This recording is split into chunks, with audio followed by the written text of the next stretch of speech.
Have you ever really thought about angels? I mean, not just the ones you see in paintings, but what their existence, according to theology, actually says about us? Well, today we're diving straight into angelology. That's the study of angels, to unpack a really fascinating idea that by understanding them, we learn some profound things about humanity. So let's get right to it. What can angels really teach us about being human? We're going to explore how these spiritual beings, as they're described in theological texts, basically hold up a mirror to us, and what we see in that reflection is, well, pretty surprising.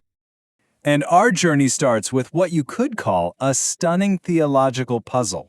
It's all about comparing God's relationship with two of his most brilliant creations, angels and humans, specifically after both groups fell into sin.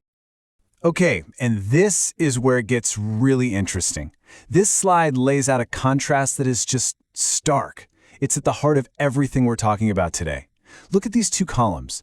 You've got fallen angels, where many sinned, then you've got humanity, where all sinned.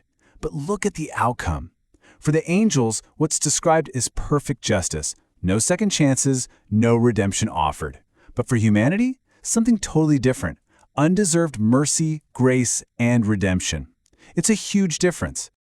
And this famous verse from Romans really hammers the point home. The perspective here is that human sin is completely universal. Everybody's in the same boat. And that fact is what makes the offer of grace so mind-boggling. It wasn't just a surprise. It suggests a completely different kind of plan was in motion for humanity. So here's the takeaway. By putting our story right next to the story of the fallen angels, we get this incredible perspective on the sheer scale of grace that was extended to mankind. It's meant to reveal a kind of love and mercy that's almost beyond our ability to wrap our heads around. All right, let's build on that. The existence of angels isn't just presented as a theological fun fact. It's supposed to be a constant, powerful reminder that there is a whole reality out there that's beyond what we can see with our own eyes. So the core idea here is that this physical world we walk around in, well, it isn't the whole story, not even close. The view is that there's an unseen spiritual realm that is very real, very active, and constantly interacting with our own, whether we notice it or not. And this story, wow, it just brings this whole idea to life. It's from the prophet Elisha. He and his servant are surrounded by a massive enemy army, and the servant is, understandably, terrified. But Elisha just prays this simple prayer, and suddenly his servant's eyes are opened, and he sees it. The mountains are filled with a vast, invisible army of angels and chariots of fire, there to protect them. The unseen was made visible. So this unseen world isn't empty space. Far from it. According to these texts, it is absolutely bustling with activity. You've got angelic armies for protection, spiritual forces of evil to be aware of and resist, and get this, even countless angels present when people gather to worship. Which brings us to a great question. What do these angels actually do? They're not just hanging around. They're described as heaven's active agents, carrying out God's plans right here on earth. And when you look at their job description, it's pretty clear they're not passive observers. You can really break it down into three key roles. They act as divine messengers, they carry out divine judgments, and they even patrol the earth, kind of like God's eyes and ears.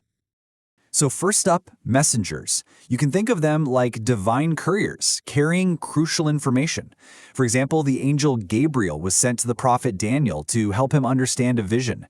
And then, centuries later, he pops up again, this time visiting a priest named Zechariah to announce the incredible news that he's going to have a son, John the Baptist. And I love this. This is Gabriel introducing himself. There is zero ambiguity. He says, I am Gabriel. I stand in the presence of God.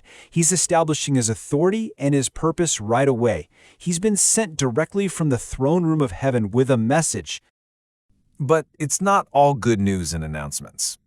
Angels also have a much tougher job.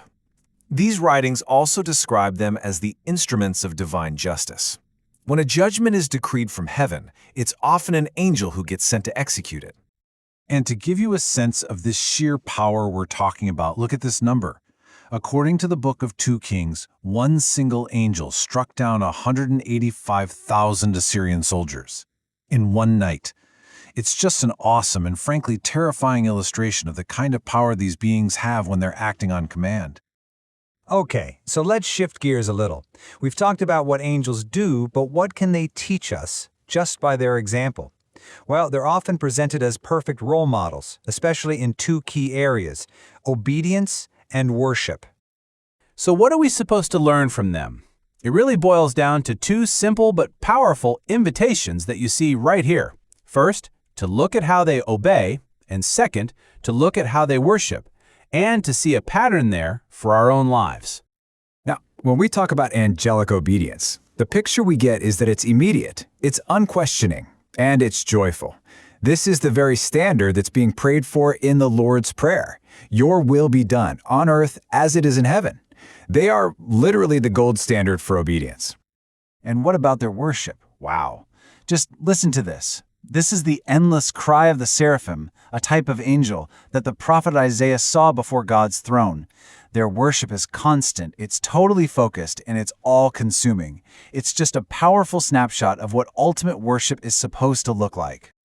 Okay, so this is all really interesting, but how does any of it connect to our everyday lives? This last section is all about bringing these huge concepts right down to earth. The whole idea is that an awareness of this invisible presence is actually meant to be practical. And here's how. The thinking is that just being aware that angels are around could change a few things for us. It could bring a ton of comfort when we feel alone. It could act as a deterrent to sin, realizing our lives are being witnessed. And it could make our own worship so much richer, knowing we're joining in with a heavenly chorus that's already singing. And this might be one of the most intriguing little passages in the whole discussion. It suggests that the angelic world and our world can intersect in the most normal everyday moments. And simple act of kindness to a stranger could actually have these massive spiritual dimensions we can't even imagine. It's a call to find the sacred in the ordinary. And so we end right back where we started, with a question. You see, this whole exploration of angelology isn't just about them. It's about us. It invites us to consider that our world is so much richer, so much more complex, and maybe more watched over than we usually think. So I'll leave you with this to chew on. If this unseen world really is as active and as real as these texts suggest, how might that change the way we see our own?